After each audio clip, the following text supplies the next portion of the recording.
जीवन तुमने दिया है, संभालोगे तुम। जीवन तुमने दिया है, संभालोगे तुम।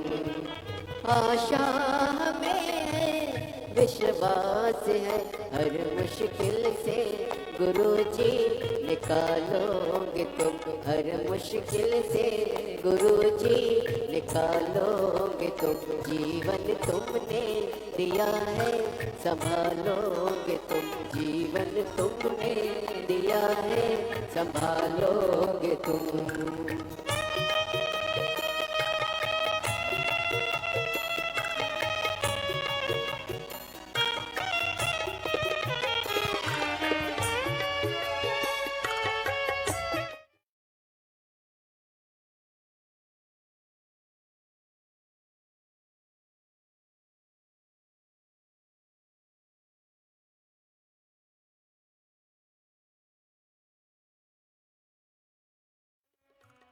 साए में हम आपके ही पले, सत्कर्म की राह पर हम चले।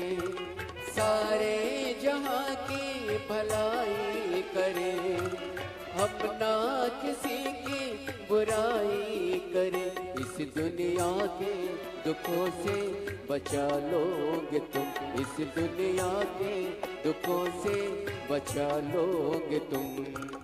आशा हमें है, विश्वास है, हर मुश्किल से गुरुजी निकालोगे तुम। हर मुश्किल से गुरुजी निकालोगे तुम।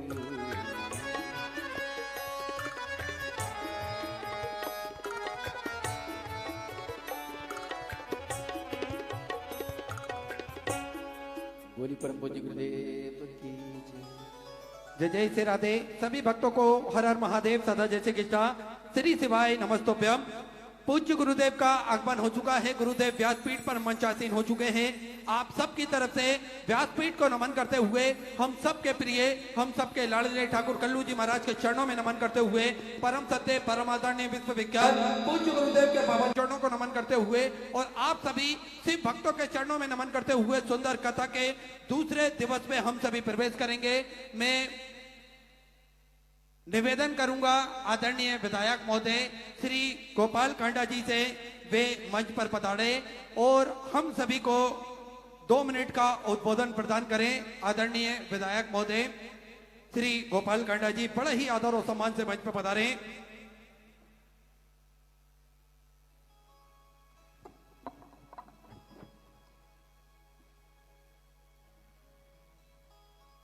गुरुदेव के चरणों में प्रणाम करते हुए आए हुए सभी भक्तजनों के चरणों में प्रणाम करता हूं। तारकेश्वर धाम बाबा तारा जी की ये तपस्थली, उनकी तपस्या का ये स्थान जहां हम बैठ के श्री प्रदीप मिश्रा जी से महाशिव पुराण की, उन्होंने तो कल एक नाम दिया कि गुरु महाशिव पुराण, क्योंकि गुरु की भूमि पर, गुरु की तपस्थली पर ये महाशिव पुराण हो रहा है।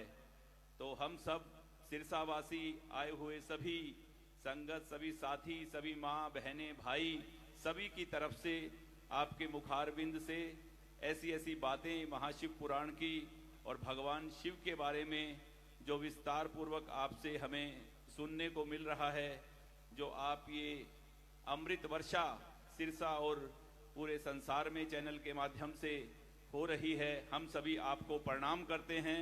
हम सभी की तरफ से आपके चरणों में प्रणाम है और गुरु जी की इस पावन स्थली पर सभी शांति से और आराम से, क्योंकि पहले ही बहुत लेट हो चुके हैं, तो मैं ज़्यादा वक्त ना लेता हुआ सिर्फ यही कहूँगा कि हम सब कथा शांति से और महाशिव पुराण की इस मंगलमयी कथा को हम सब सुने, ताकि हम सभी का मंगल हो।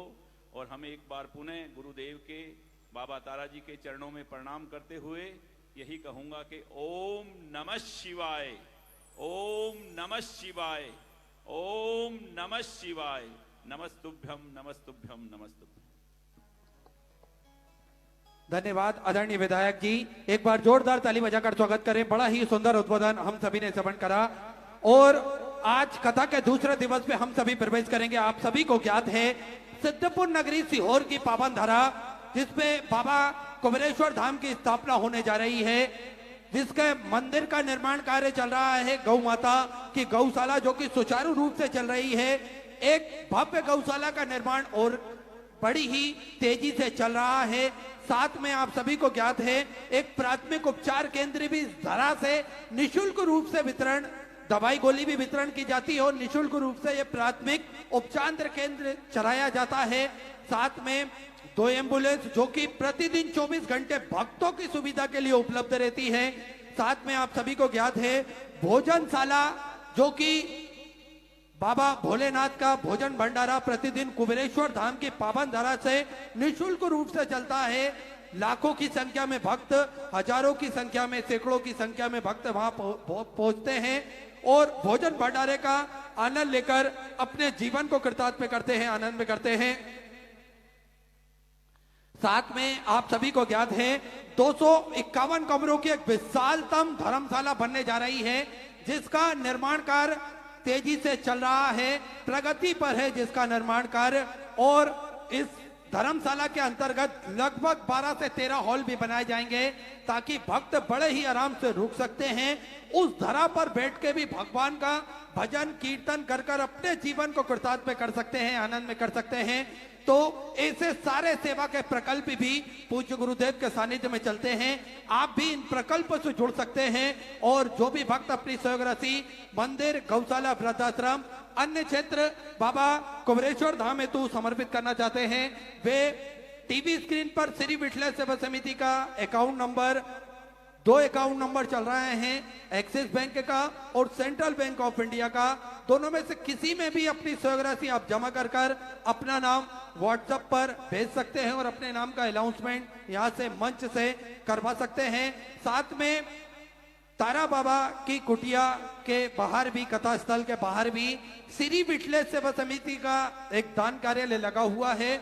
उस दान कार्यालय में भी आप पहुंचकर दान देकर अपने नाम की रसीद आप प्राप्त कर सकते हैं। बाबा कुबेरेश्वर धाम हेतु जो भी भक्त सहयोग राशि समर्पित करना चाहते हैं, वे या तो विगत 7 दिनों के लिए कुबेरेश्वर धाम का जो कार्यालय बना हुआ है उस कार्यालय में अपनी सहयोग राशि जमा कर कर रसीद प्राप्त कर सकते हैं। सुंदर हम सभी कथा के आज दूसरे दिवस में प्रवेश करेंगे और बाबा भोलेनाथ की सुंदर कथा श्रवण कर कर अपने जीवन को कृतार्थ में करेंगे। आइए सीधे व्यासपीठ की शरण में चलते हैं। पूज्य गुरुदेव के सानिध्य में हम सभी कथा का आनंद लेते हुए अपने जीवन को कृतार्थ में करेंगे। जय जय श्री राधे, हर हर महादेव, श्री शिवाय नमस्तुभ्यं।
महापुराण की कथा भगवान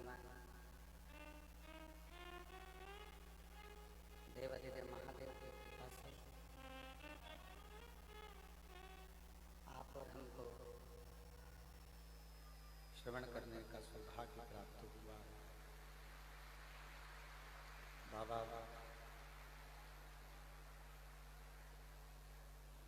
देवाधिदेव महादेव जिनकी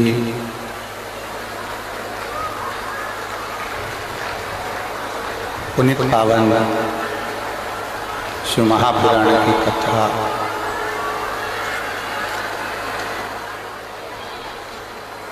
तारा बाबा जी की ये पवित्र तपस्थली, उनकी पवित्र कुटिया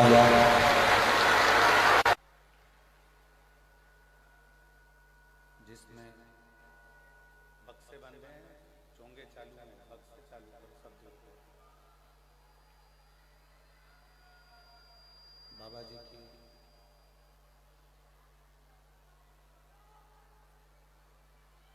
पवित्र कुटिया,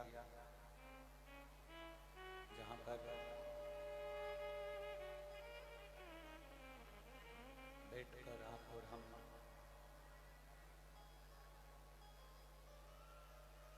भगवान शिव की पवित्र शिव महापुराण की कथा श्रवण करने के लिए विराजमान है।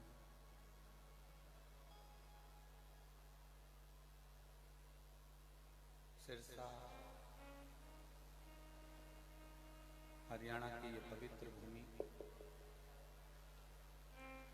जहाँ पर भगवान देवाधिदेव महादेव शिव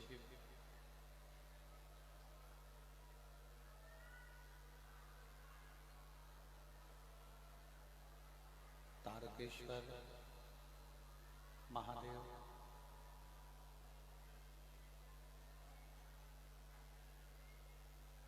जहाँ पर विराजमान है।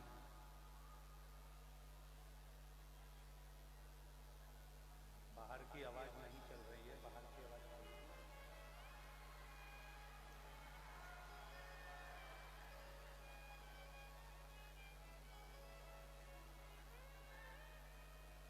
तारकेश्वर महादेव जहाँ पर अपने भक्तों का कल्याण करने के लिए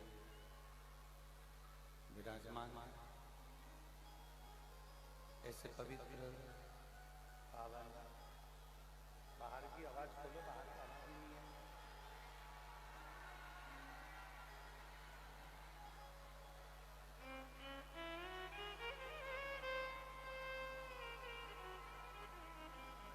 भगवान शिव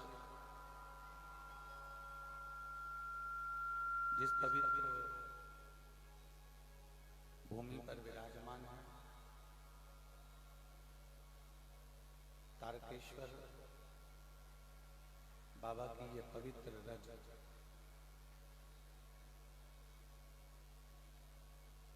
जहां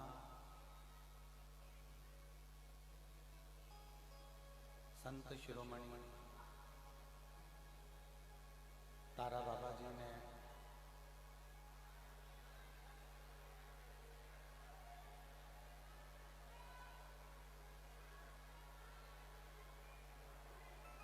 तारा बाबा जी ने अपना तप साधना निरंतर इस पवित्र भूमि पर बैठकर करी है।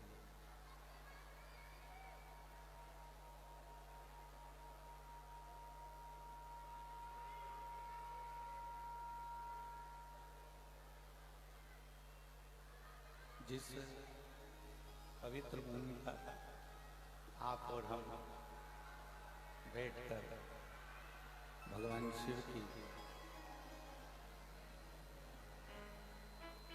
पवित्र कथा का सत्व ग्रहण कर रहे हैं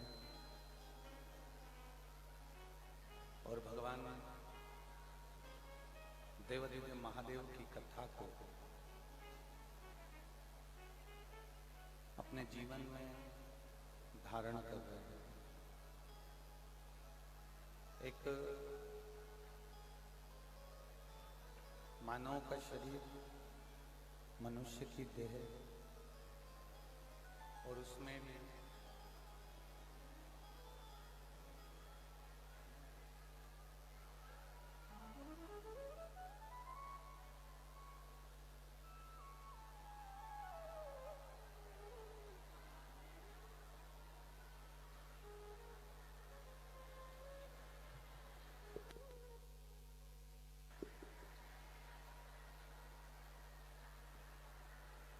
दो मिनट में सेट कर रहे हैं। आप लोग बैठो। शिव कृपा बाबा देवादिदेव महादेव की बनी रहे। शिव तत्व ओगड़दानी, त्रिकालदर्शी, कैलाशी, अविनाशी भगवान शंकर की ये पवित्र भूमि है। तारा बाबा जी की कुटिया, जहां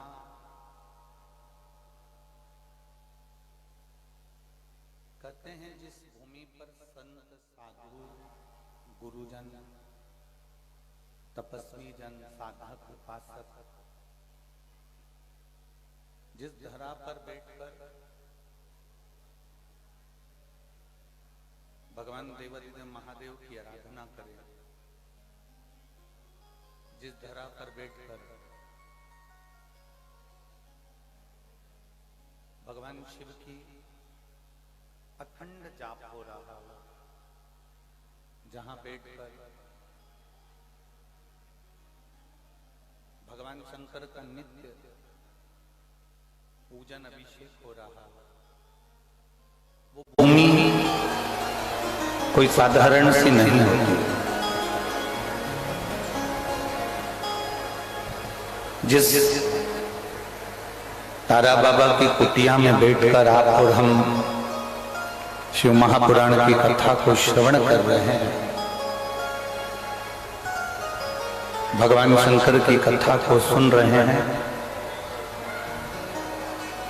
ये तारा बाबा की जो कुटिया है, यहाँ बाबा जी ने बैठकर अपनी अविरल भक्ति को प्राप्त किया। एक संत का जो जन्म होता है, एक संत का जो जन्म पृथ्वी पर होता है, उसका जो अवतरण होता है, उसको जो जन्म मिलता है, उसका पूरा जन्म, संत का जन्म कभी भी संत के लिए नहीं होता।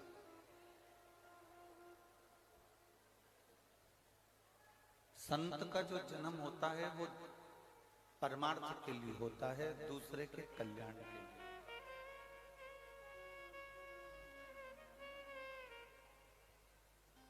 इस भूमि पर तारा बाबा जी की कुटिया में बैठकर आप और हम कथा को श्रवण कर रहे हैं, तो ये स्मरण रहे आपका। किसी भी गुरु, सदगुरु, संत, महात्मा, जोगी, सन्यासी, तपस्वी, साधक, उपासक, कोई शिव भक्त, कोई भगवान की आराधना करने वाला, कोई उपासना करने वाला, यदि जन्मा है तो उसका जन्म केवल उसके खुद के लिए नहीं है, उसके स्वयं के लिए उसका जन्म नहीं। उसका जो जन्म है वो संपूर्ण विश्व के कल्याण के लिए, संपूर्ण जगत के उद्धार के लिए।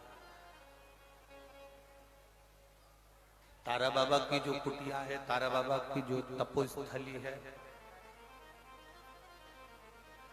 इस कुटिया में जो दिल से आकर तारकेश्वर महादेव का दर्शन करना, तारा बाबा जी की कुटिया में आकर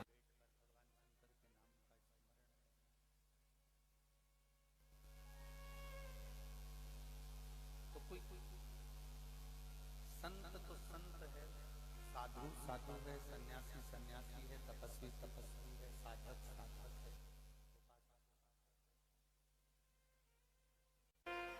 वो जगत के हित के लिए ही उसका जन्म है। और कितनी बड़ी विचित्र लीला है तारा बाबा जी की, जरा अपने स्मरण में लाएं। शिवरात्रि को जन्म होना, शिवरात्रि को जन्म लेना और शिवरात्रि को जन्म लेकर वापिस प्राण भी छोड़ना, तो शिवरात्रि के दिन ही छोड़ना, ये बहुत बड़ी बात होती है। कहीं शिव का ही स्वरूप, देवादिदेव महादेव का ही एक स्वरूप यहाँ प्रकट हुआ और उस प्रकट शंकर का स्वरूप ही लीला को धारण कर कर चला। अच्छा, संत को पहचानना भी कठिन है, गुरु को जानना बहुत कठिन है, संत को पहचानना बहुत कठिन। आप किसी सदगुरु को, आप किसी संत को, साधक को, उपासक को पहचान नहीं सकते इतनी जल्दी।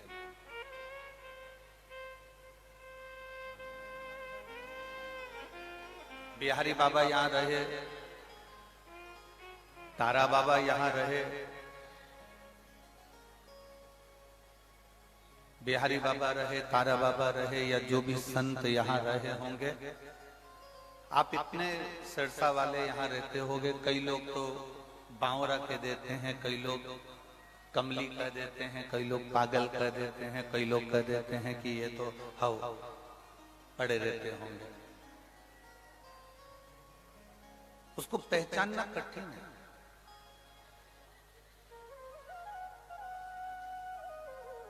माता पिता, संत, सदगुरु और भगवान का एक श्रेष्ठ भक्त, इसकी पहचान कभी भी जीते जी नहीं होती। माता पिता जब चले जाते हैं तब बच्चों को समझ में आता है कि माता पिता के रहने का क्या फल है। संत सदगुरु जब चले जाते हैं तब मालूम पड़ता है कि संत सदगुरु के होने का क्या फल है। एक सच्चा भक्त, एक सच्चा साधक, एक सच्चा उपासक जब तक है तब तक उसको पहचान नहीं पाते हैं। और सच्चा गुरु, सच्चा सदगुरु, सच्चा उपासक, सच्चा भगवान की आराधना करने वाला कोई संत, कोई सन्यासी, कोई तपस्वी जब चला जाता है तब लोगों को ज्ञात होता है कि कोई संत था, कोई गुरु था, माता पिता थे, घर के बुजुर्ग थे, कोई भक्त था जिसने हमें सत्मार्ग बताया।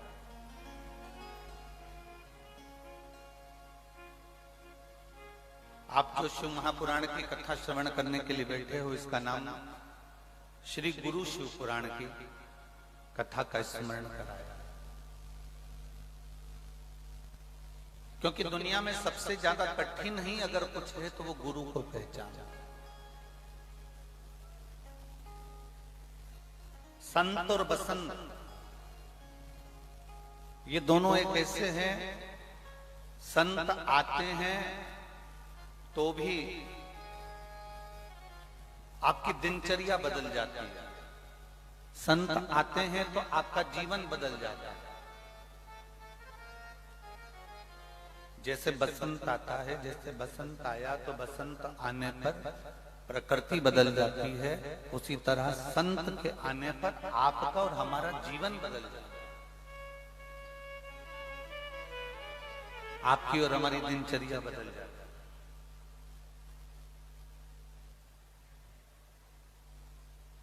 आप खुद अंदाजा लगाओ कि आप क्या 2 बजे से 5 बजे तक यहाँ आके बैठ जाते हो रोज? कोई संत आया, कोई सदगुरु आया, कोई वक्ता आया, कोई कथाकार आया, कोई गुरुजन आया, कोई तपस्वी आया, तो आप 2 बजे से 5 बजे तक यहाँ बैठे हो। वरना कोई बैठता? मतलब कोई संत आया तो आपने अपनी दिनचर्या को बदला, कोई सदगुरु आया तो आपने अपनी दिनचर्या को बदला। कोई तपस्वी आया, कोई साधक आया, तो आपने अपनी दिनचर्या को बदला, वरना हमारा वही की वही क्रम था। सुबह उठना, मुंह धोना, चाय पीना, नाश्ता करना और अपने काम में लग जाना, भोजन ग्रहण कर लेना, भोजन पा लेना, अपने काम धंधे से चले गए, अपने कार्य पर निकल गए, फिर वापिस दुकान धंधे पानी से आए, फिर वही भोजन करा और फिर विश्राम करा।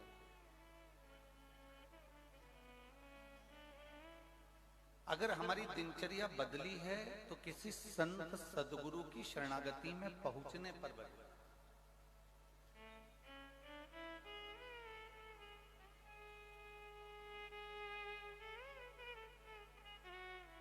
दो चीजें, जैसे इस कथा को श्रवण करने के लिए जैसे आप बैठे हो, वैसे ही विधायक महोदय श्री गोपाल जी कांडा जी बैठे हैं, पूर्व गृह राज्य मंत्री हरियाणा शासन।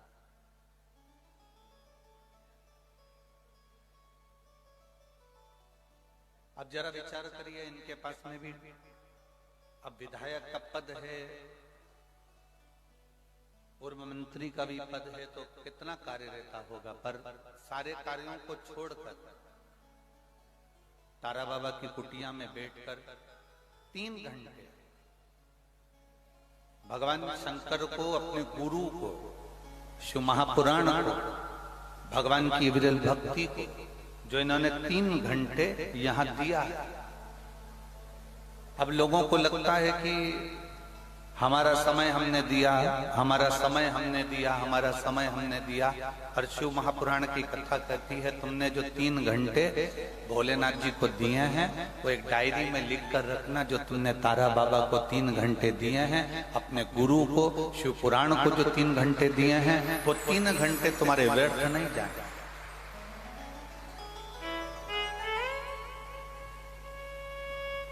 वो तुम्हारा दिया गया समय व्यर्थ नहीं जाता।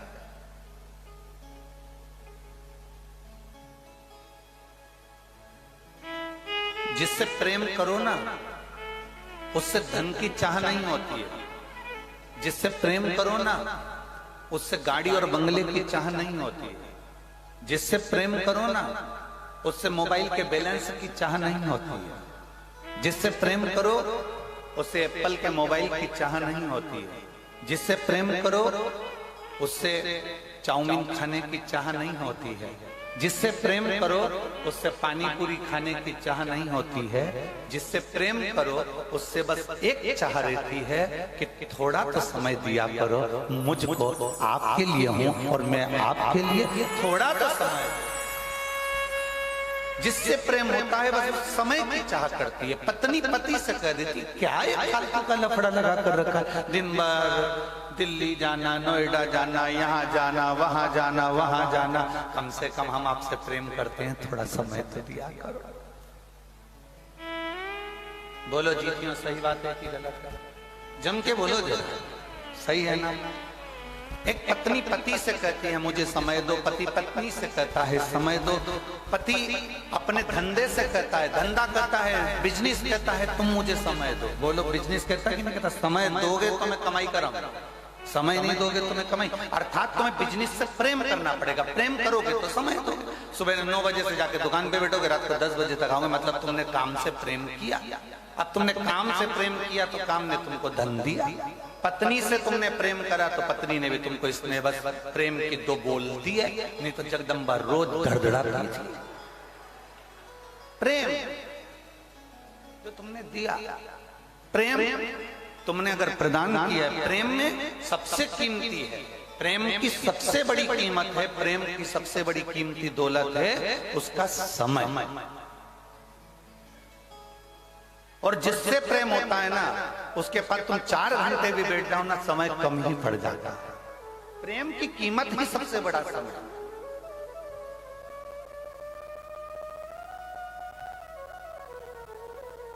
अब गुरु को क्या चाहिए? चांदी के घड़ा ला कर दो, गुरु कभी कहता है? जम के बोलो जरा। गुरु कभी कहेगा कि मुझे गाड़ी ला कर दो, गुरु कभी कहेगा कि मुझे बंगला बना कर दो, गुरु कभी कहेगा कि तुम मुझे ये ला कर दो। गुरु केवल एक बात कहता है कि मैं हूँ, तब तक थोड़ा समय दे दिया कर। समय देगा तो एक दिन वो समय तुझे भी कुछ ना कुछ जरूर देता जाएगा ही नहीं। गुरु को क्या चाहिए? समय। पत्नी को क्या चाहिए? समय। पति को क्या चाहिए? समय। व्यापारी को क्या चाहिए? समय। क्योंकि जिससे हम प्रेम करें उससे हमें समय की अनुकूलता, समय प्रबलता मिल जाए। अब यहाँ तक तो बात समझ में आ गई कि आपको समय की कीमत समझ में आना चाहिए, पर आगे तुम्हारे स्मरण में आना चाहिए कि वही समय जो तुम,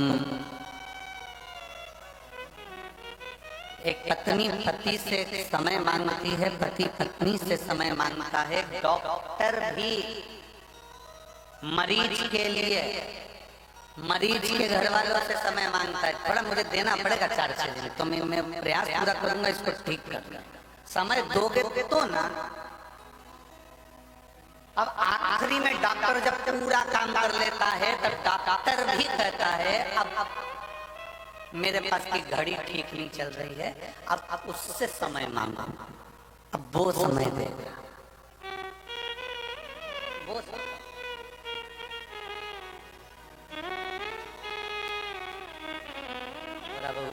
उससे प्रार्थना करी, उससे निवेदन करा, उससे विनती करी, उससे चाकरी करी। तो जब हम उससे प्रार्थना करें, उससे विनती करें, तो उसने भी अपने खाते खोल कर देखा, डायरी निकाली भोलेनाथ जी ने, और डायरी निकाल कर देखा, जरा देखो तो राम बाबू को देखो, राम बाबू को, इसने शंकर जी को कितना समय दिया था देखो जरा। तो इन्होंने कहा साहब वो सिरसा में कथा चल रही थी तारा बाबा की कुटिया में, तो ये 2 घंटे पहले तो कथा में आ गया था और 3 घंटे की कथा सुनी, और 3 घंटे की कथा में भी 2-4 आधा घंटा तो इसने यूं ही निकाल दिया घूमने फिरने में। तो इसका आधा घंटा तो काट दो और बाकी का जितना समय बचा है एक काम करो, इसने शिव कथा में समय दिया, गुरु की सेवा में समय दिया, परमात्मा की सेवा में समय दिया, शिव पुराण में समय दिया, इसलिए इसकी अंत घड़ी में भी इसका समय बढ़ा दिया जाए, इसको समय दिया। फिर वो कल वाली बात आ गई, अंत समय प्रभु आना पड़ेगा, वचन दिया तो निभाना पड़ेगा, आए ना आए प्रभु कुटुंब कबीरा, अंत समय प्रभु आना पड़ेगा, वचन दिया तो निभाना पड़ेगा, और अंत समय प्रभु आना पड़ेगा। तुमने समय दिया तो सामने वाले ने समय,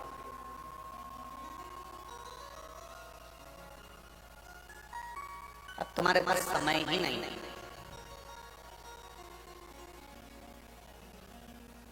कल हमें गोविंद जी सुना रहे थे,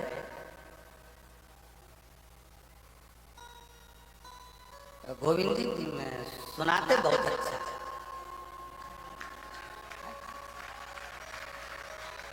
देखना गोविंद जी, हम कथाकारों पर भी कृपा करना, सुनाते बड़ा अच्छा। तो कह रहे थे गुरु जी एक बात सुनाऊं मैं आपको, मैंने कहा सुना। जो सुनाता है उसको सुनाने वाले मिल जाए तो और अच्छा है ना।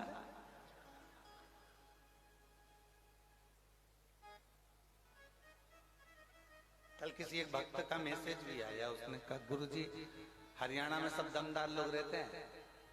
हमने कहा तुम्हें कोई मिला क्या? हमने कहा एक ही भारी, किससे मिले जाते मिले भी तो मिले कैसे? अब वो कहने गुरुजी एक बार बाबा जी के पास हम बैठे हुए थे और वो बोले गोपाल जी को कि गोपाल नहीं आया, तो कहा बाबा जी निकले हैं अब आएंगे, तो वो गाड़ी से चले हैं नोएडा आदि से, तो वो धीरे धीरे धीरे धीरे पहुंचेंगे। लंबा सफर 300 किलोमीटर का। तो गोविंद जी कह रहे थे, बाबा जी बोले उसको बोलो ना कि हेलीकॉप्टर उतार लाए।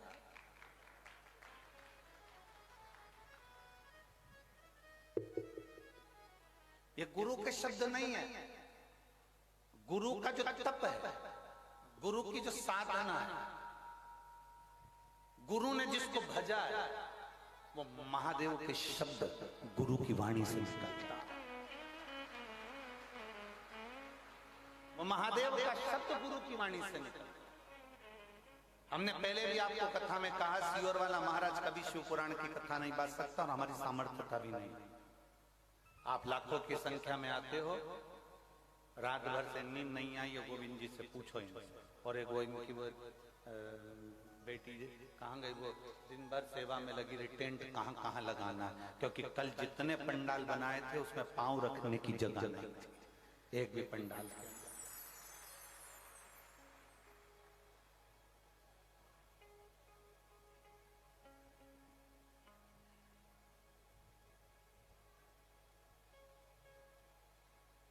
अब 2024 की कथा है, 24 कैरेट सोने की कथा है, सहज नहीं है।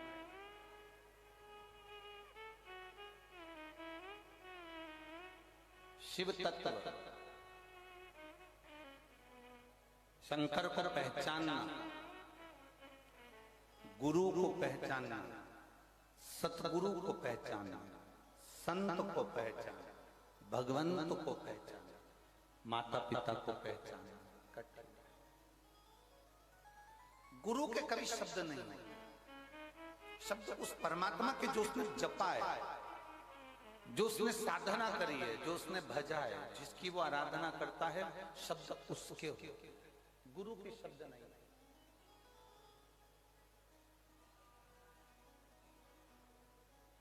गुरु कोई वाणी नहीं बोलता, गुरु के शब्दों में परमात्मा के शब्द जुड़े हुए।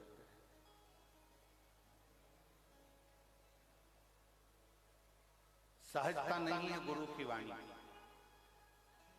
आप तारा बाबा जी की कुटिया में बैठकर अगर कथा को सुन रहे हैं, शिव महापुराण की कथा को धारण कर रहे हैं, हमने एक बार पहले कथा में कहा था,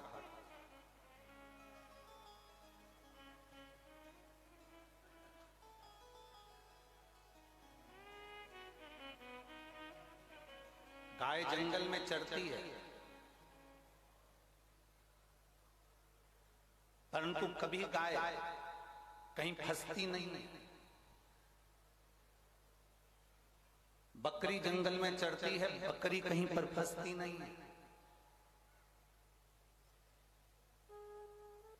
कारण गाय को चराने वाला पीछे चल रहा होता है, उसके हाथ में डंडा होता है, और वो किसान वो गाय चरा रहा होता है, ग्वाला गाय चरा रहा होता है। गाय को मालूम है मेरा कोई मालिक है, गाय को मालूम है मेरा कोई सेठ है, गाय को मालूम है मेरा मालिक है, अगर मैं कहीं फंस भी गई तो मेरा मालिक मुझको जम के बोले जरा निकाल। बकरी को मालूम है कि मेरा मालिक पीछे चल रहा है, अगर मैं कहीं फंस गई तो मुझे मेरा मालिक निकाल दे।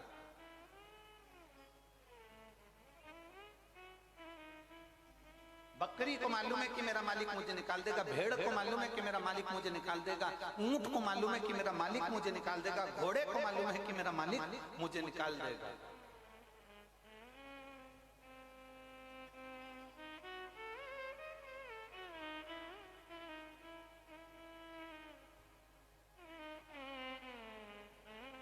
चिड़िया को भी मालूम है कि मुझे कोई ना कोई बाहर निकाल देगा, क्योंकि उसको एक अंदाजा है कि मेरा मालिक मेरे पीछे चल रहा है। गाय चराने वाला, बकरी चराने वाला, भेड़ चराने वाला, ऊंट चराने वाला पीछे चल रहा है। उसको मालूम है ये मैं अगर फंस गया कीचड़ में, अगर मैं कहीं फंस गया, उलझ गया, तो मुझे कोई ना कोई निकाल, मुझे कोई ना कोई निकालेगा, ये पक्का। मेरा मालिक मुझे निकालेगा, ये पक्का। जब गाय ये विचार कर कर चलती है कि मैं फंसूंगी तो मेरा मालिक मुझे निकाल देगा, बस वही अंदाजा, वही सोच, वही वृत्ति, वही मन तुम्हारा होना चाहिए। तुम जब जब उलझो तब तक तुम दूसरों को मत पुकारना, तुम्हें ये अंदाजा होना चाहिए कि मेरा मालिक मेरे साथ चल रहा है, वो मुझे निकाल,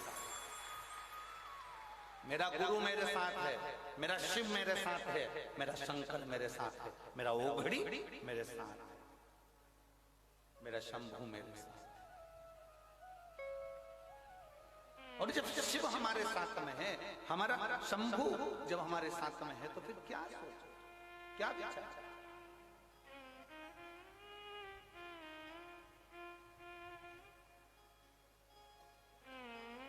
बहुत अच्छा बंगला देखोगे ना तो तुम्हारे मन में एक बात जरूर आएगी, इतनी सुंदर दीवार है ना, अंदर से बंगला कितना सुंदर, जाके देखो क्या। खूब सुंदर होटल देखोगे ना तो तुम्हारे मन में बात जरूर आएगी कि कितनी सुंदर होटल है, एक बार अंदर जाके देखो क्या। बोलो बोलो, सही है कि गलत?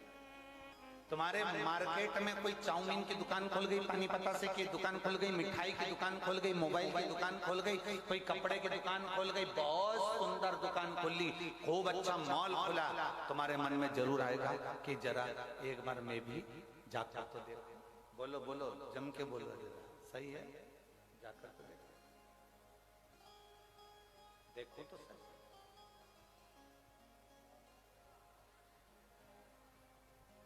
सुंदर कपड़े की दुकान तुम्हारे मन में आया कि मैं जाकर देखूं, सुंदर, बहुत सुंदर बंगला बना है, जाकर देखूं कि अंदर कोई है कि नहीं। मन में उत्सुकता, अच्छा एलिवेशन देखा तो तुम्हारे मन में भाव प्रकट हो गया कि मैं अंदर जाकर देखूं। अच्छी दीवार देखी, मन में उत्सुकता जाग गई कि अंदर जाकर देखूं, अच्छा एलिवेशन, अच्छी दीवार, अच्छी चौखट, अच्छा सब कुछ अच्छा देखा तो मन में जागरूकता जाग गई, मैं भी जाकर। अच्छा एलिवेशन देखकर लोग आपके घर में आते हैं, अच्छी दीवार देखकर लोग आपके घर में आते हैं, अच्छा कपड़ा देखकर लोग तुम्हारी दुकान पर आते हैं, अच्छी पर्दे देखकर लोग तुम्हारी दुकान पर आते हैं, तुम्हारे घर पर आते हैं, तुम्हारी चौखट पर आते हैं। जैसे अच्छी एलिवेशन, अच्छी दुकान, अच्छा कपड़ा, अच्छा मोबाइल, अच्छा किराना देखकर दुनिया के लोग आपकी दुकान में और आपके घर में आते हैं, उसी तरह मेरा महादेव तुम्हारा घर अच्छा देखकर नहीं, तुम्हारा कपड़ा अच्छा देखकर नहीं, मेरा महादेव तुम्हारा दिल अच्छा देखकर तुम्हारे घर में प्रवेश करता है। मेरा महादेव कभी भी ये देखकर नहीं आया कि तुम्हारा मकान कितना बड़ा है, मेरा महादेव ये देखकर नहीं आया कि तुम्हारा घर कितना बड़ा है, मेरा महादेव ये देखकर नहीं आया कि तुम्हारे पास में संपदा कितनी है, मेरा महादेव केवल ये देखकर आया कि तुम्हारी चित्त वृत्ति में शिव की भक्ति कितनी है। और शंभो शरणे मांगू घड़ी रे घड़ी, दुख काटो दया करीन दर्शन आपो।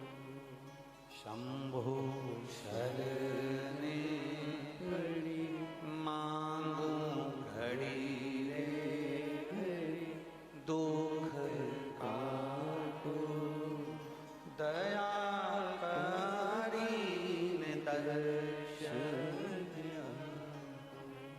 शिव कभी नहीं देखा कि तुम्हारे संपदा कितनी, दौलत कितनी, धन कितनी, वैभव कितना, सत्ता कितनी, गाड़ी कितनी। शंकर भगवान ने तो केवल एक चीज देखी है कि तेरा दिल कितना बड़ा है, तेरा मन, तेरी चित्तवृत्ति, तेरा व्यवहार कितना उच्च है। शंकर को तुम्हारी दौलत से, शंकर को तुम्हारे वैभव से, शंकर को तुम्हारे धन से कोई प्रीति नहीं, कोई प्रीति नहीं।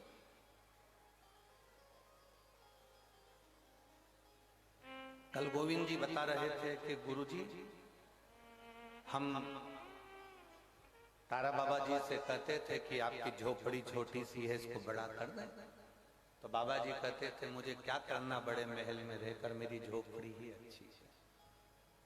बाबा जी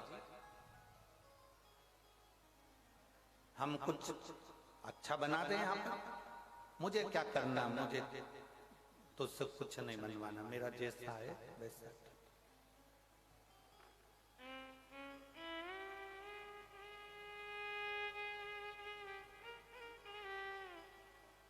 क्योंकि बाबा जी को एक बात मालूम थी, जो शंकर का उपासक होता है ना, जो शिव की आराधना करने वाला होता है ना,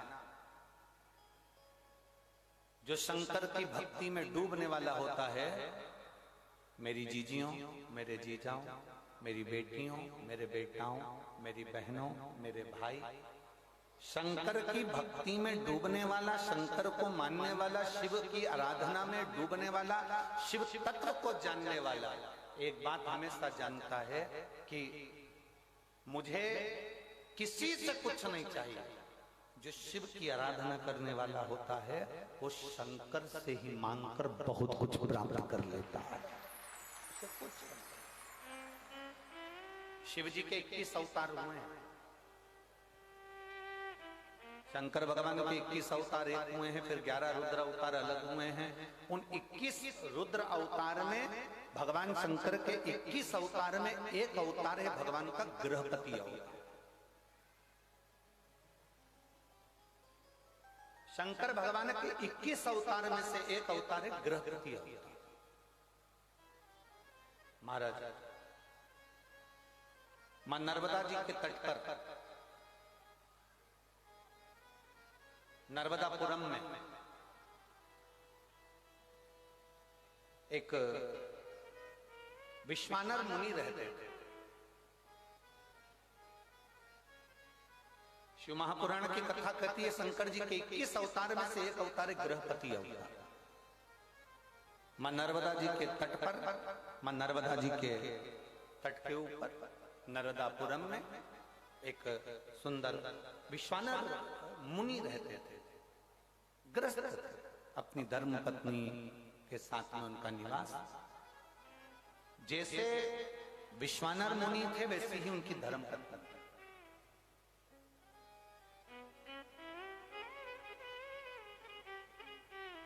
बहुत कम घर होते हैं जिन घरों में अगर पति धर्मात्मा है तो पत्नी धर्मात्मा हो, पत्नी धर्मात्मा हो तो पति धर्मात्मा हो।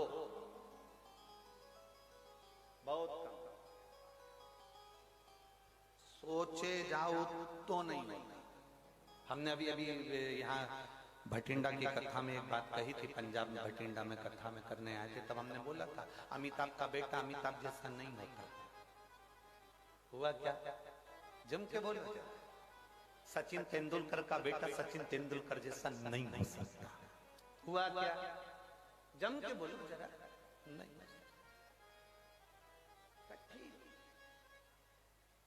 एक अच्छे से अच्छा मुख्यमंत्री हो, प्रधानमंत्री हो, मिनिस्टर हो, कहीं का भी मंत्री हो, वो उसका बेटा उसके जैसा नहीं हो ही नहीं सकता।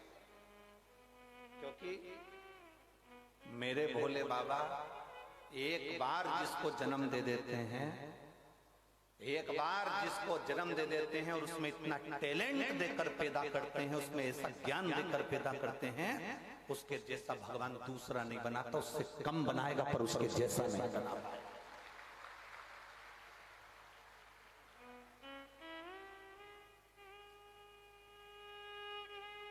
अमिताभ के पास में, अमिताभ बच्चन जी के पास में जो टैलेंट होगा वो उनके बच्चे के पास में नहीं हो पाएगा। सचिन तेंदुलकर के पास में जो टैलेंट होगा वो उनके बच्चे के पास में नहीं हो पाएगा। पिता जैसा बेटा नहीं होता। अगर बाप कलेक्टर है तो उसकी औलाद कलेक्टर हो सकती है, पर बाप जैसी नहीं हो सकती। मिनिस्टर का बेटा मिनिस्टर बन सकता है पर उसके पिताजी जैसा नहीं बन सकता। कठिन है। एक शिक्षक का बेटा शिक्षक बन सकता है पर उसके जैसा नहीं बन सकता उसके पिताजी। सास अपने 4 बेटों की शादी कर दे, 4 बहुओं को लिया है, पर सास सोचे कि तेरी जैसी आ जाए तो नहीं आ सकती, तू ओल्ड इज गोल्ड है। कहा तेरे जैसा है, तेरे बराबर कोई नहीं आ सकता। तो तुम अपने से क्यों किसी को होड़ कर रहे हो?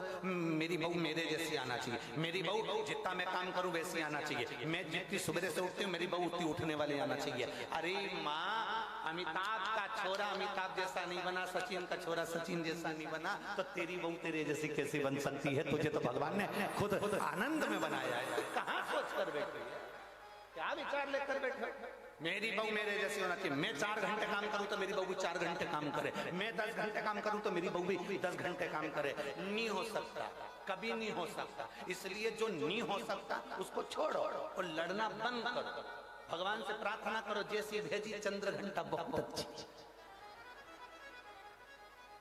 उसमें क्या गलती?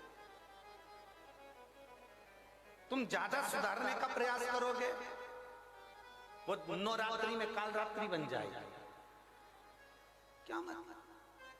फिर तुम्हें सुबह शाम रोज आरती करना पड़ेगी उसकी, और तुम क्या बहू की आरती करोगे? बहू तुम्हारी करके तुम क्या करोगे?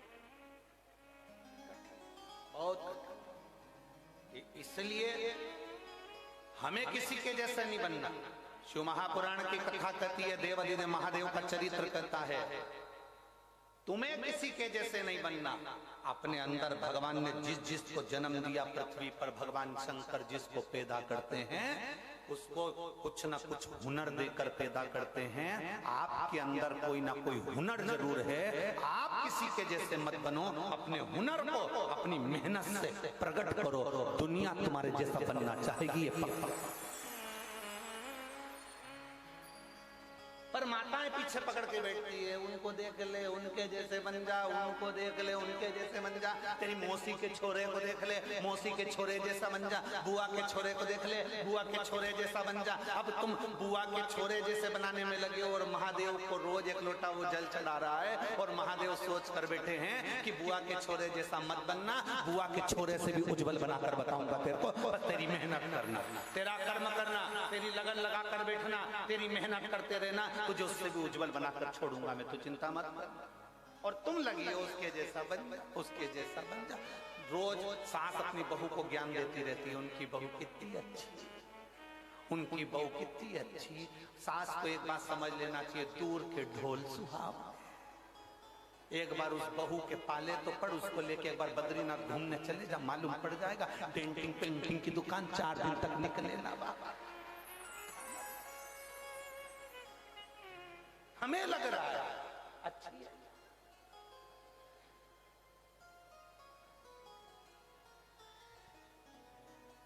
ये बहुत बहुत विचित्र बात है। हर पत्नी को ये लगता है तुम्हारा दोस्त कितना अच्छा है,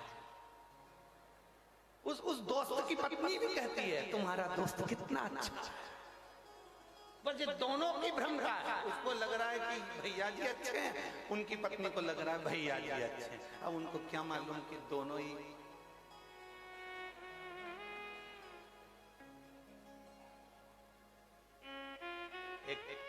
क्या शिव कथा का है, अपने में भगवान ने जो देकर भेजा वो किसी में नहीं देगा।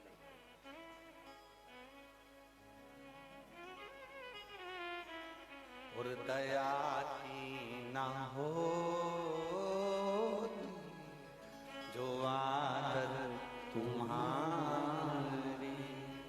तो सोनी रे अदालत तुम्हारी, गरीबों के दिल में जगह तुम न पाते, तो किस दिल में होती इबादत तुम्हारी, तो किस दिल में होती इबादत तुम्हारी। बहुत सोच से मिले, जिसके ललाट में जो लिखा है वो होना है, जो निश्चित है उसका सोचे से मतलब।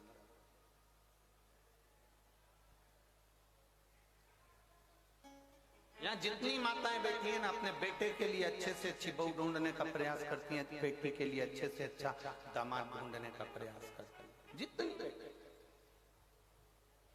ऐसी कोई माता नहीं होगी जो रोज भगवान के मंदिर में जाकर अपनी बहू के लिए छोरा नहीं मांगती होगी, पोता नहीं मांगती होगी। कोई नहीं कहता कि पोती दे, पर भगवान ने जो सोच कर रखा है वो दे तुम्हारे सोचे से। वो कहते हैं भोले बाबा अमर वरदान दे दो, भोले बाबा अमर वरदान दे दो, जैसी बेटी है वैसा दामाद दे दो, जैसी बेटी है वैसा दामाद दे दो। बेटी हमारी है राधा के जैसी, बेटी हमारी है राधा के जैसी, कान्हा के जैसा, कान्हा के जैसा दामाद दे दो, जैसी बेटी है वैसा दामाद दे दो, भोले बाबा अमर वरदान दे दो, जैसी बेटी है वैसा दामाद दे दो। बेटी हमारी है लक्ष्मी के जैसी, बेटी हमारी है लक्ष्मी के जैसी, नारायण जैसा दामाद दे दो, नारायण जैसा दामाद दे दो, जैसी बेटी है वैसा दामाद दे दो, जैसी बेटी है वैसा दामाद दे दो। भोले बाबा अमर वरदान दे दो, भोले बाबा सदा वरदान दे दो, जैसी बेटी है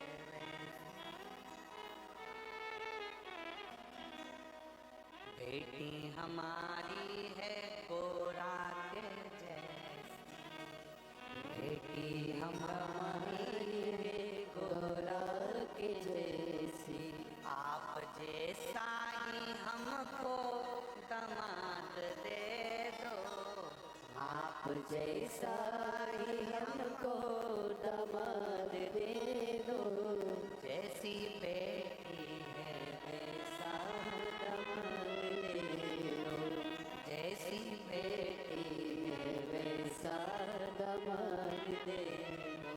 भोले बाबा अमर वरदान दे दो, भोले बाबा अमर वरदान दे दो, जैसी बेटी है वैसा दामाद, जैसी बेटी है वैसा दामाद दे दो। और मानो मिल भी गए ए सिरसा वाली जीजियों, हरियो हरियाणा वाली मेरी जीजियों मिल गए। कितनी आस, कितनी आस, और कितनी खुश होती हो अच्छा दामाद मिल जाए। बोलो बोलो, जम के बोलो, जम के बोलो, जरा खुश होती हो कि नहीं होती हो?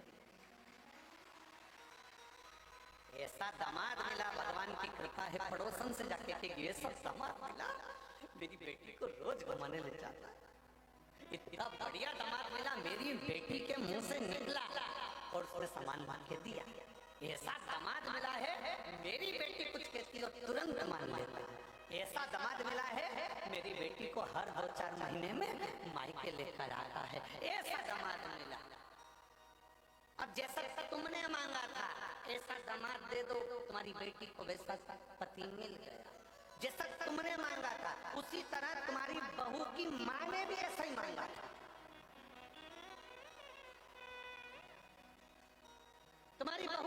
ने भी ऐसे मांगा था, ऐसा बेटा देना, ऐसा बेटा देना। अब तुम्हारी बेटी का पति घुमाने ले जाए तो अच्छा, तुम्हारी बेटी का पति तुम्हारी बेटी को चाउमीन खिलाने ले जाए अच्छा, तुम्हारी बेटी का पति तुम्हारी बेटी को सोने के जेवर पहनाए तो अच्छा, तुम्हारी बेटी का पति उसको ले जाकर माए के घुमा कर लाए तो अच्छा।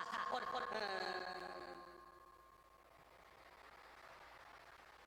अब क्या बोलो, तुम सब समझदार हो, बोलो। और तुम्हारा बेटा अगर तुम्हारी बहू को घुमाने ले जाए तो बेटा वो तो जोरू का गुलाम हो गया। दामाद ले जा रहे तो अच्छा, दामाद खिला रहे तो अच्छा, दामाद पहना रहे तो अच्छा, दामाद सोने की रकम दिलाए तो अच्छा। मेरा दामाद जैसा कोई नहीं, मेरे बेटी का पति इतना बढ़िया, मेरी बेटी का पति अच्छा बढ़िया। तो आप भी अपने बेटे से कहो बेटा, जैसे तेरे जीजा, जैसे तेरे दामाद बेटी का सम्मान करते हैं, तू मेरी बहू का सम्मान कर। तो लगना चाहिए सामने वालों को कि दामाद अच्छा। दूर के ढोल, दिक्कत ही तो ये सिरसा वाली जीजियों, दिक्कत सबसे बड़ी यही आ रही है, बड़ी यही तो पड़ी है, दिक्कत यही है सबसे बड़ी।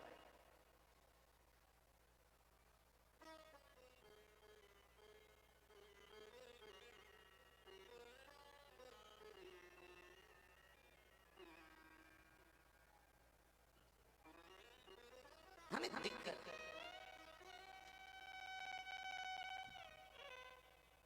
शिव कथा कर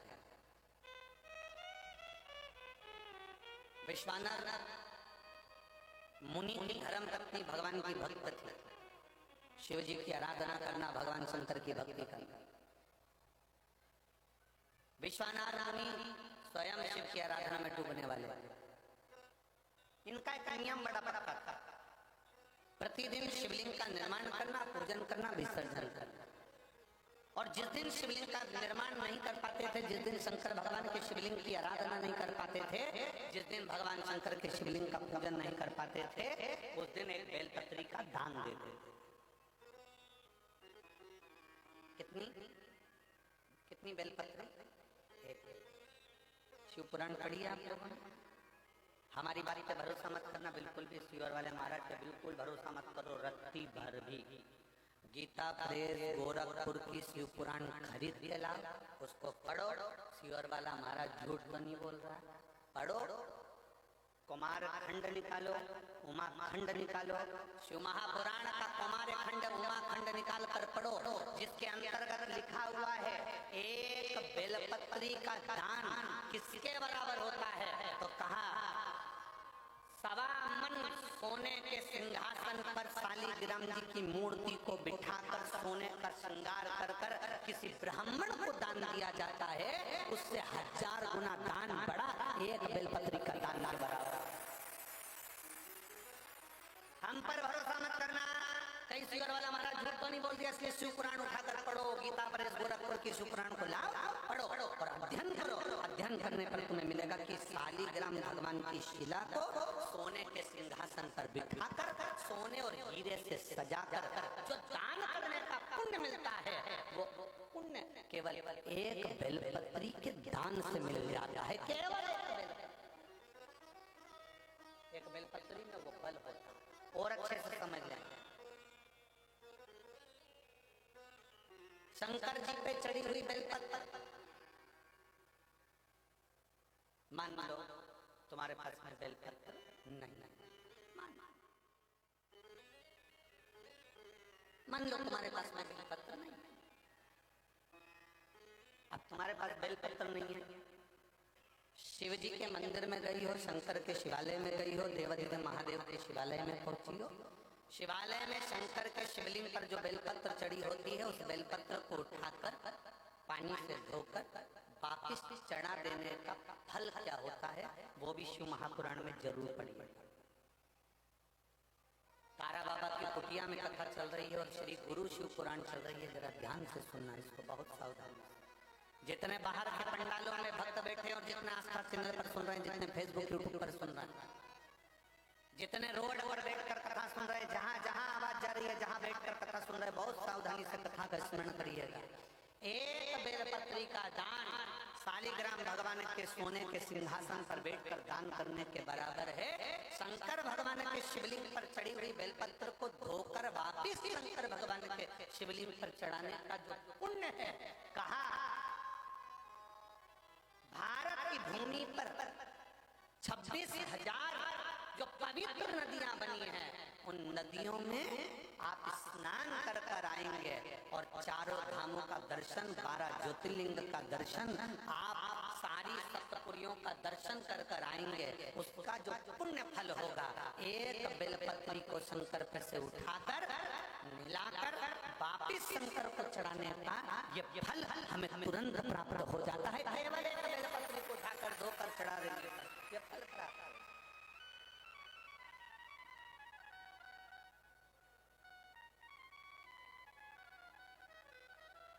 एक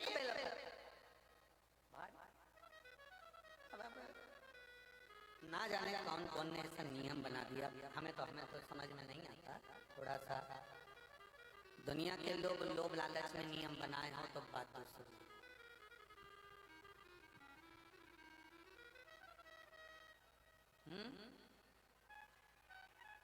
पीछे आवाज नहीं जा रही है, पीछे की आवाज खोलिए, पीछे की। वहां जाके बक्से के तारों में चेक करिए कि आवाज क्यों नहीं पहुंच रही है।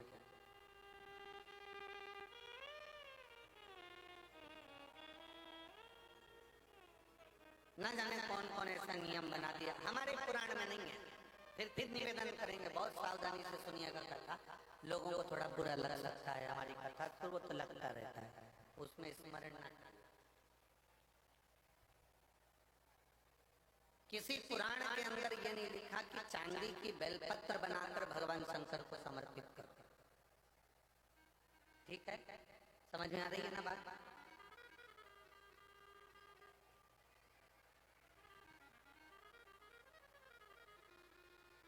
किसी पुराण के अंदर ये नहीं लिखा, किसी शास्त्र के अंदर ये नहीं लिखा कि चांदी की बेलपत्र बनाओ, सोने की बेलपत्र बनाओ और भगवान को चढ़ाओ, भगवान को समर्पित।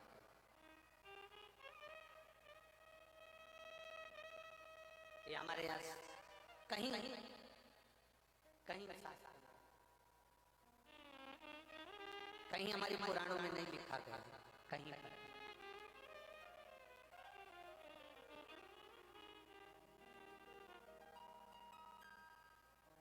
शंभो शरणे पड़ी मांगो घड़ी रे घड़ी, दुख काटो दया करी मैं दर्शन आपको।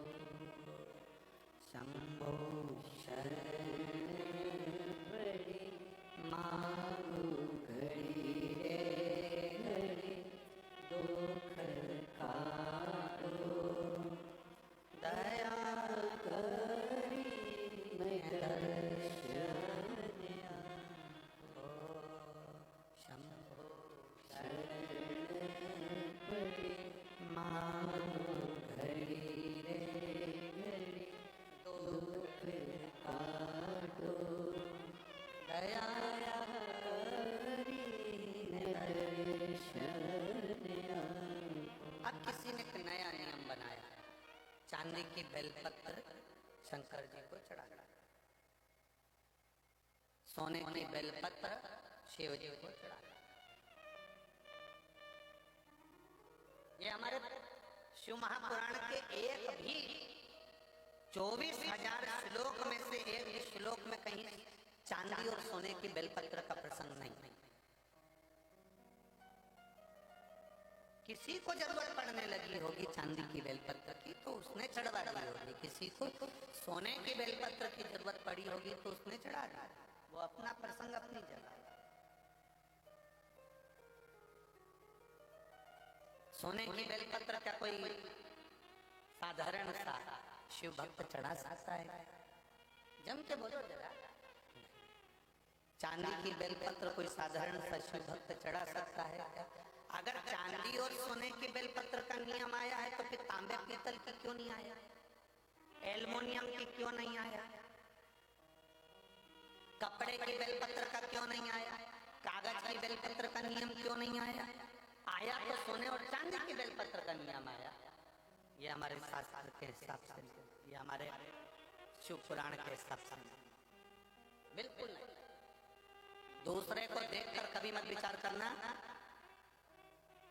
कई लोग उज्जैन महाकाल का दर्शन करने जाते हैं, कई लोग ओंकारेश्वर का दर्शन करने जाते हैं, कई लोग विश्वनाथ जी का दर्शन करने जाते हैं, तो वहाँ डलिया मिलती है फूल पत्ती की, तो उसमें चांदी की बेलपत्र भी रख देते हैं। ये चांदी की बेलपत्र तो वो चढ़ाएंगे और आपको दे देंगे, तो आप वो चांदी की बेलपत्र ले जाके अपनी अपनी तिजोरी में, अलमारी में, अपने अपने घर में रख लेना ना।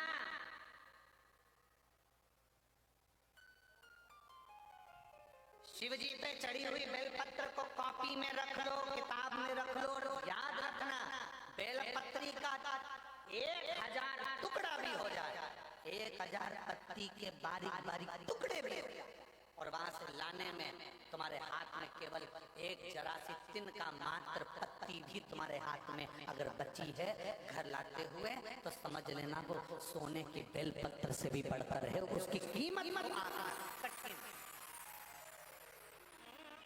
उसको कीमत तो आंकना कठिन है, कीमत आंकना कठिन।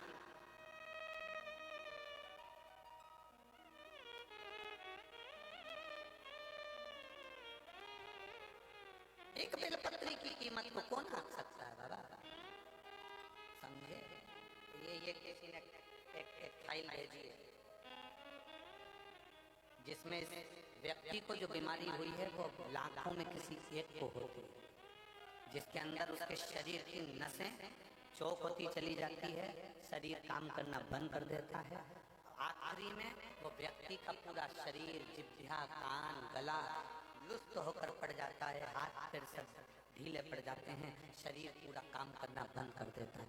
उस शरीर में कोई ऊर्जा नहीं रहती, केवल प्राण चलते हैं, और भगवान से लोग प्रार्थना करते हैं कि तो प्राण छूट जाए तो अच्छा। इतना बड़ा शरीर उठाकर कौन कहाँ लेकर जाए, जो हिल नहीं सकता, जा नहीं सकता, एक बीमारी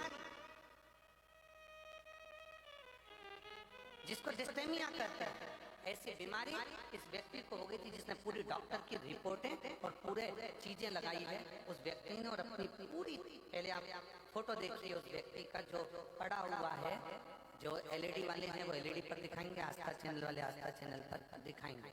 जिस व्यक्ति का शरीर, हाथ, पैर, गर्दन कुछ भी काम नहीं करता था, केवल पड़ा रहता, उसका कोई शरीर काम नहीं करता, कोई शरीर उसका कार्य नहीं करता। अब उसके पत्र पर अपन ध्यान देंगे।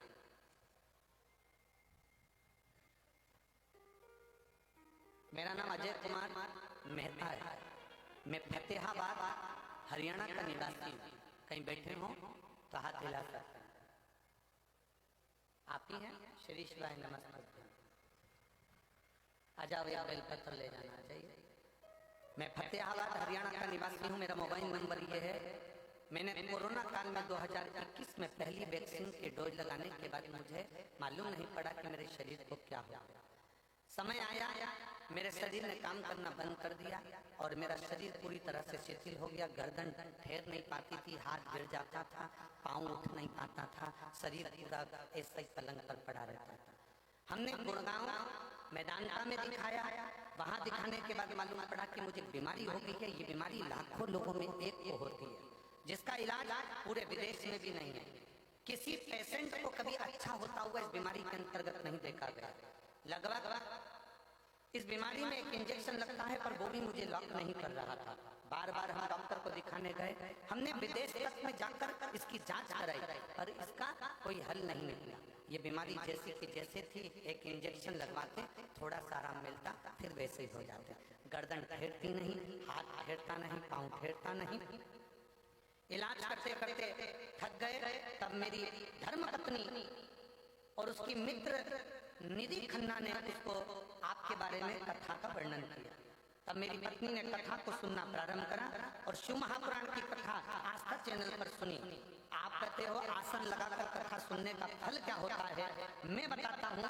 जिस पांव और हाथ से मैं काम नहीं कर पाता था, जिस गर्दन को मैं उठा नहीं सकता था, आज बाबा की कृपा से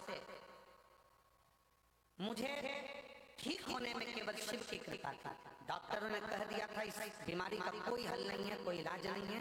हम कई बार विदेशों पर गए पर कोई हल नहीं निकला। तब आखिरी में पशुपतिनाथ का व्रत शिव जी पे चढ़ाया गया, 1 लोटा जल और 1 बेलपत्र ने ऐसा कमाल करा कि डॉक्टर को जब फोन लगाते थे तो डॉक्टर सोचते थे कि ये इंजेक्शन लगवाने आएगा। हमने दूसरी बार डॉक्टर को फोन लगाकर कहा, डॉक्टर साहब ने पूछा क्या हुआ, तबीयत ज्यादा तो नहीं हो गई? तो हमने कहा अब हम पूरी तरह से ठीक हो गए हैं। कैसे? आश्चर्य की बात है, डॉक्टर भी आश्चर्य में था विदेश का, जिसने कहा कि ये हो ही नहीं सकता, ये बीमारी कभी ठीक नहीं हो सकती। तो डॉक्टर भी आश्चर्य में पड़ गया जब हम चलने फिरने लगे और अपनी गर्दन भी ठहरने लगी। हम बाबा की कृपा से ठीक हैं, हमारा फोटो भी लगा रहे हैं और हम कथा के मंडप में भी आए। आइए, श्री शिवाय नमः।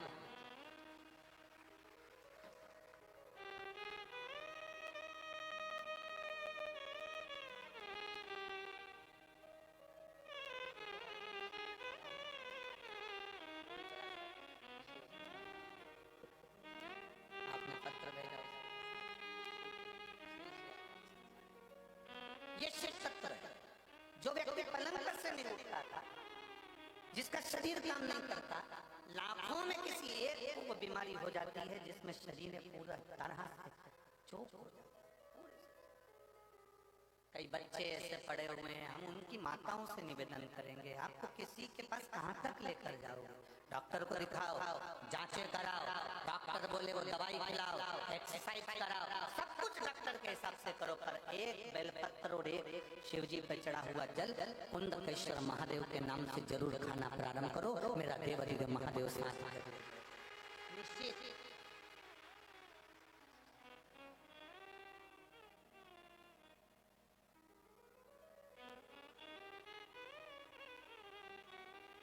और तेरी कृपा बिना न हिले एक भी अणु, लेते हैं स्वान हे गंगाधर मुक्ति बोले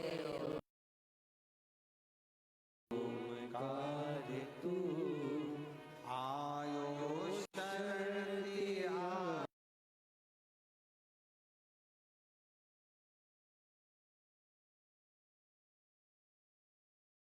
क्या करूं मैं राहों के ढेर का, चपटी भभूत में खजाना कुबेर का।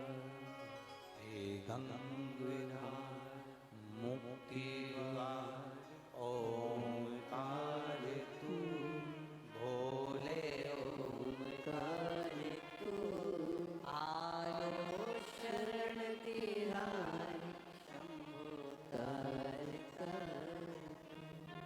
शिव है। सोने की बेलपत्री जो काम नहीं करती, चांदी की बेलपत्री जो काम नहीं करती, हीरे बनने की बेलपत्री जो काम नहीं करती, वो एक वृक्ष पर से तोड़ी हुई बेलपत्र वो काम करती। ब्रह्म में मत पढ़ना, भ्रमित मत होना। चांदी की बेलपत्र चढ़ाकर कोई तुम्हें दे भी दे और कहे कि ये लो बेलपत्र, ये हमने चांदी की दी है, उसको कह देना ये चांदी की बेलपत्र तुम्हारे पास रखो, हमें तो शंकर जी पे चढ़ी हुई एक सादी सी बेलपत्र दे दो जो दुनिया की औषधि है।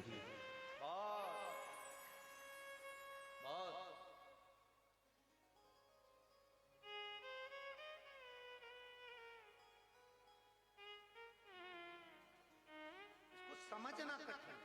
ये शंकर की कथा नहीं है। ये आप लोगों को लग रहा होगा कि तारा बाबा की कुटिया में शिव महापुराण की कथा चल रही है। ये शिव पुराण की कथा नहीं है। ये तारा बाबा जी ने 7 दिन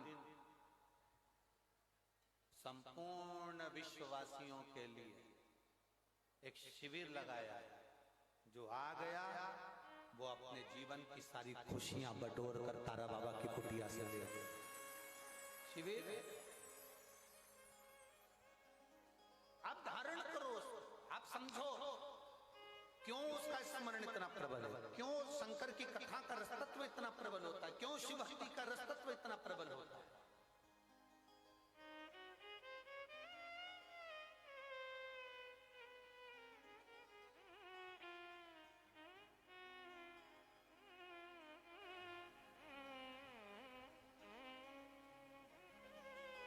कल कोई कह रहे थे, हम सुबह सुबह जब मॉर्निंग वॉक में घूम रहे थे, सुबह 5 साढ़े 5 बजे का समय होगा, वो जो बाउंसर लोग लगे हैं ना, तो वो कह रहे थे गुरुजी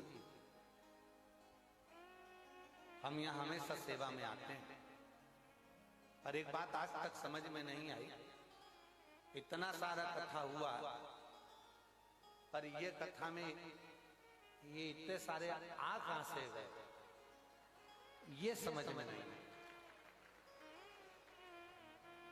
और हम किसी को भी कुछ भी बोलते हैं ना तो वो टस से मस नहीं होता।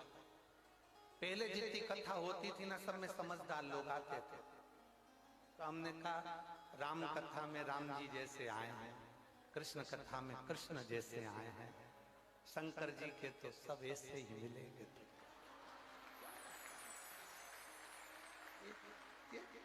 हटने कोई तैयार नहीं होते। गुरु जी शिव पुराण में ऐसा क्या है? हमने कहा तुम भले 7 दिन की सेवा में लगे हो, पर 3 महीने के अंदर तुम्हें मालूम पड़ेगा कि शिव महापुराण में है। हम नहीं बोल कर जाएंगे कि इसमें है। तारा बाबा जी ने यह कथा करवाई है, तारा बाबा जी इस कथा को करवा रहे हैं। हम जजमान का नाम, आयोजक के नाम में भले उनका नाम ले देते, पर आयोजक वही जो अंदर बैठे, आयोजक वही। तारा बाबा जी कथा करवा रहे, तारा बाबा जी सुन रहे हैं, तारा बाबा जी बचवा रहे, कोई दूसरा नहीं। शिव को पहचानना कठिन, बहुत कठिन। जैसे पत्नी पति को नहीं पहचान पाती, पूरी जिंदगी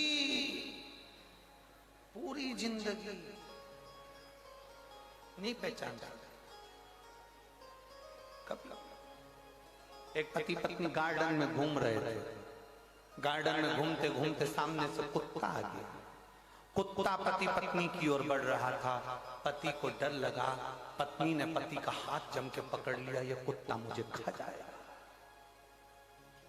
कुत्ता और पास में आया, पत्नी और घबराई, पति को लगा ये कुत्ता मेरी पत्नी को ना काट खा, कुत्ता मुझे काट खाएगा चल जाएगा, पर पत्नी को ना काटे, क्योंकि पत्नी को काटा तो कल बच्चों का टिफिन कौन बनाएगा, बच्चों को स्कूल कौन पहुंचाएगा। कुत्ता मुझे काट खाए पर पत्नी को ना काटे। कुत्ता और आगे बढ़ा, पति घबरा गया, पति घबराया, कहीं कुत्ता मेरी पत्नी को ना काट ले, तो पति ने तुरंत पत्नी को अपनी गोदी में उठा लिया। तुरंत पत्नी को गोदी में उठाया, कुत्ता भाग गया। कुत्ता भागा, इसने पत्नी को नीचे उतारा, पत्नी चिल्ला के दौड़ी, तुम्हारे जैसा बेवकूफ आदमी कहीं नहीं देखा। दुनिया के लोग कुत्ते को भगाने के लिए पत्थर उठाते, तुमने मुझे कौन समझाए तो समझाए कोई। अरे ओ बावरी, उसने तेरे को इसलिए उठाया था कि तुझे ना काटे, और तुझे लगा कि वो मार देंगे। समझ कोई सबसे कठिन काम है, बहुत कठिन, कुछ नहीं कठिन।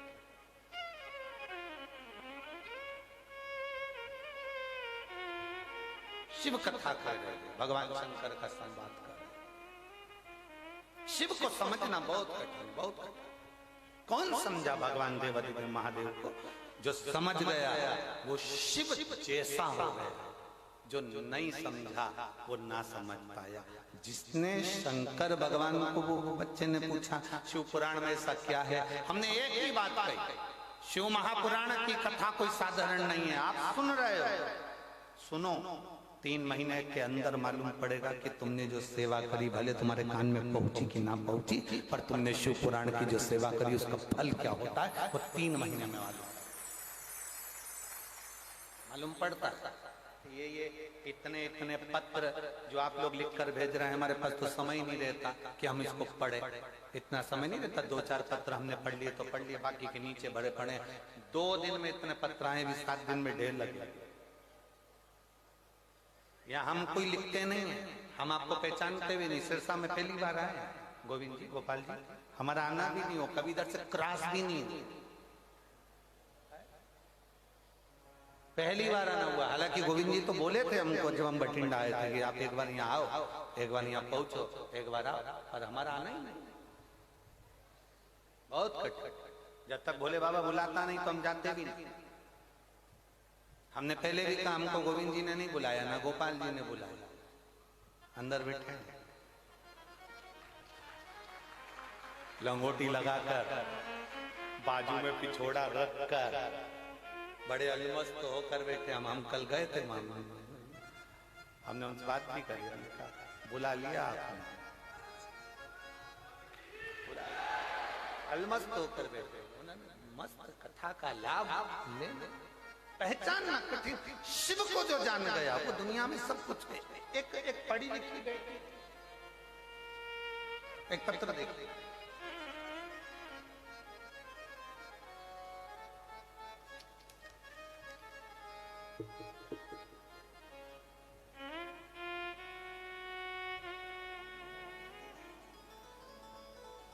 मेरा नाम कौशल्या और मेरे पति का नाम महेंद्र कुमार है। गांव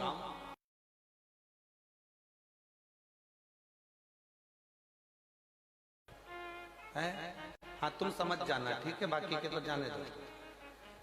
आप ही हैं, हाथ हिला दो एक बार। श्री शिवाय नमस्ते।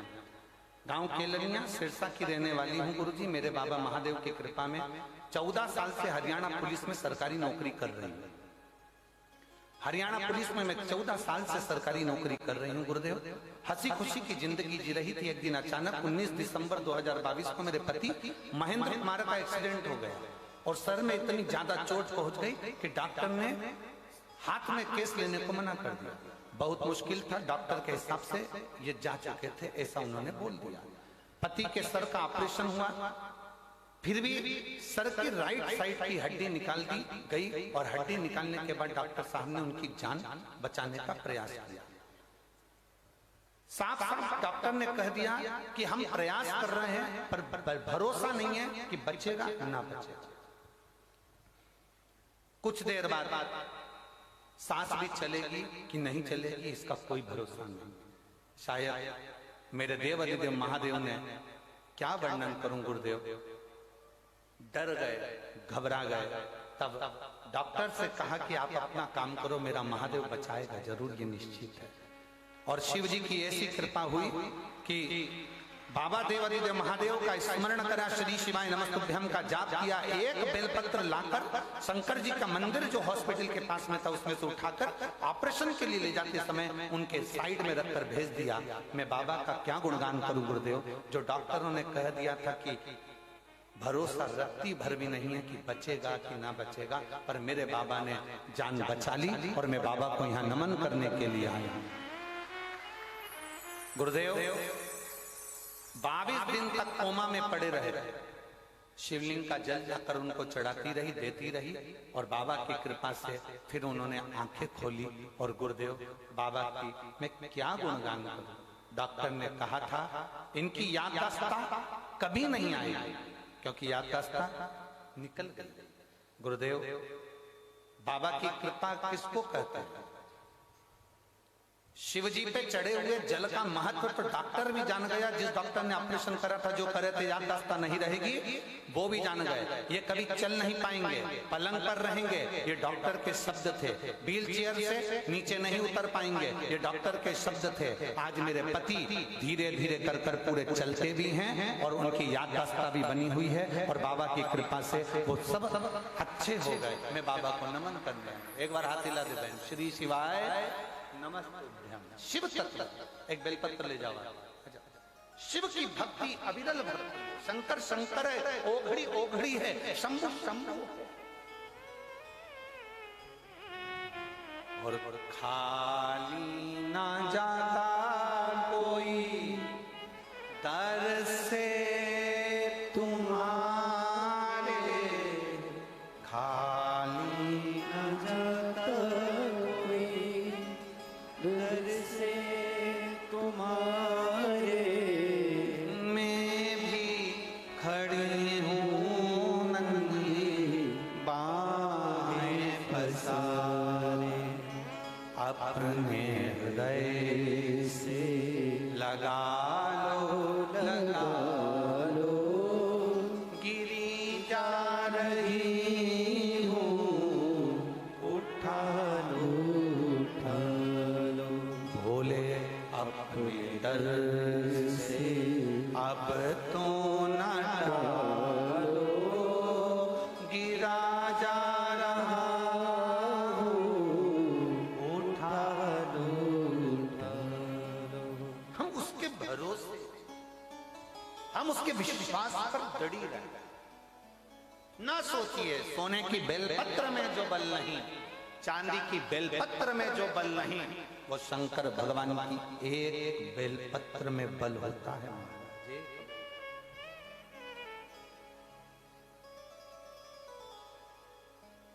इस व्यासपीठ ने बाल्यावस्था से शिव महापुराण की कथा करी।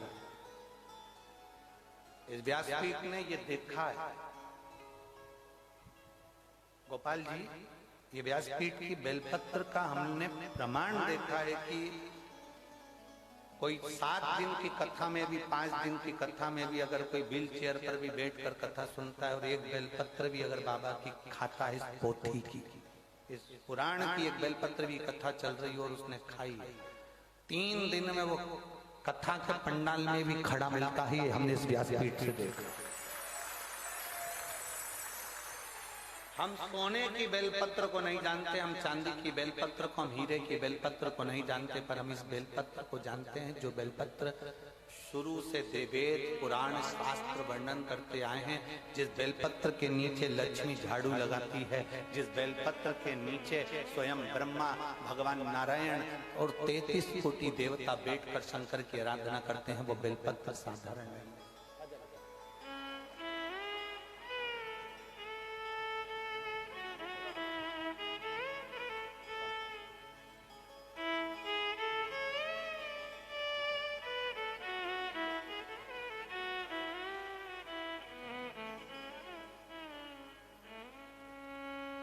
अरे लुटा दिया भंडार काशी वाले ने, कर दिया माला माल काशी वाले ने, ओ लुटा दिया, लुटा दिया, लुटा दिया, लुटा दिया, लुटा दिया, लुटा दिया, लुटा दिया, लुटा दिया, अरे लुटा दिया भंडार काशी वाले ने, कर दिया माला माल काशी वाले ने, ओ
मिटा दिया जंजाल का